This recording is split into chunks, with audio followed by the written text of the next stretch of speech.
Back in April, Michael Ellis was here at Leerburg to film a couple of new protection training DVDs. We filmed one on the foundation of protection training for puppies and adolescent dogs, and another for those people who don't always have decoys. That DVD will be on protection exercises trainers can do without a decoy. They will be out in the coming months of 2011 and will be announced in our newsletter when the editing is finished.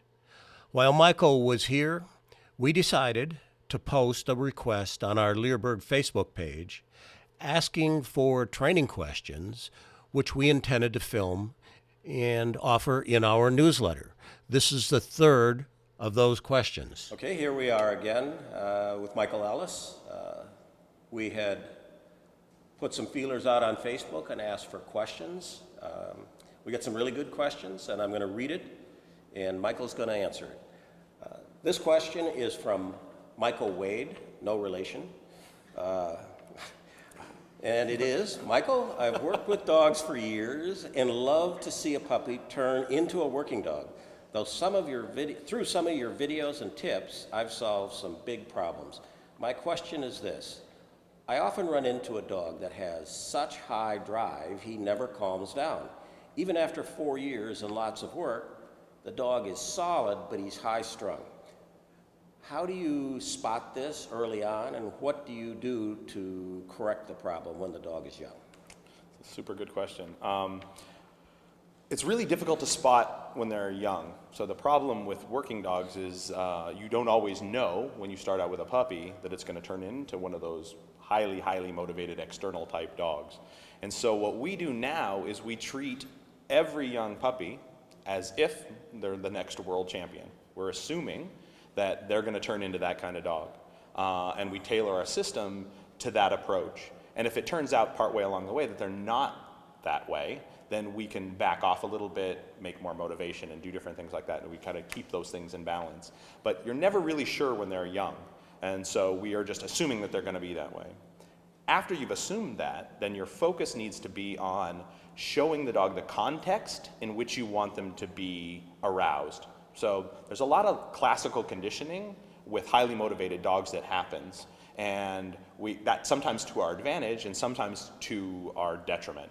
So for instance, if I have a dog that's highly motivated to bite or play, and I take them to the same place every day and play with them, that place becomes a classically conditioned arousal response. It produces a classically conditioned arousal response in the dog. So that dog, and we have to remember that classically conditioned responses are involuntary on the dog's part. This state of mind, the dog doesn't choose to do it, like Pavlov's dogs. They don't choose to salivate when they hear the bell.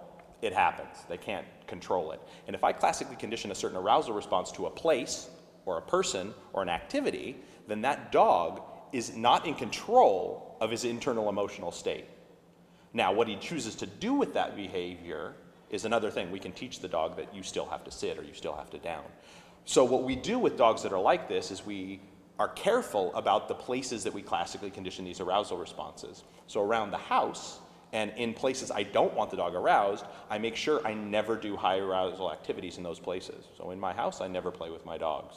When I'm taking my dogs for a potty break, I never play with them. When I'm out for a exercise walk, I don't break out toys, I don't do any of those things. These are places I want my dog to focus his energies other places and relax. And the dogs can learn this contextually. So my most motivated dogs are very relaxed in the house. But that's because I never ever do anything highly arousing there. If I would, they would be stimulated in the house. And then on the field and in training situations, of course the dog is classically conditioned to be aroused in these circumstances. They recognize that. And you may, with a highly motivated enough dog, always have small control problems with that kind of dog. But the benefit of course, is that they tend to be very spectacular in their work and motivated and flashy, and so there are trade-offs with that kind of dog. But the big thing is once you have that, we focus on containment, where we need containment in the work, and then outside of that, we want to make sure that we have places where the dogs just get to relax. The other thing is, you as the handler can become a classically conditioned arousal signal for that dog. So I need to make sure I budget downtime with that dog where I do nothing with them, as well as training time. Otherwise, if all my interactions with that dog are high arousal, my dog will always be stimulated around me, and they can't help it. So it's not something I can punish away. It's an involuntary response. Perfect. And we were talking about it even this morning at breakfast about a few weeks ago. One of our newsletter videos was on overtraining syndrome. Same thing. If people only take their dog out 3, 4, 5 times a day and the only thing they do is high drive things, they classically condition the dog that when they're with them, they're all strung out and turned on, and they it can't answers relax. this thing. Which may work beautifully if we have an average dog. So we rely on that in certain cases. So if I have a dog that has less motivation or needs motivation building, then it can be a great thing. I take that dog out, I play it. Now the dog gets excited when he sees me, so he has better energy for the work. But if I wind up with one of these dogs that's extremely motivated, it can be a problem. Excellent. Good. I think we answered Michael's problem.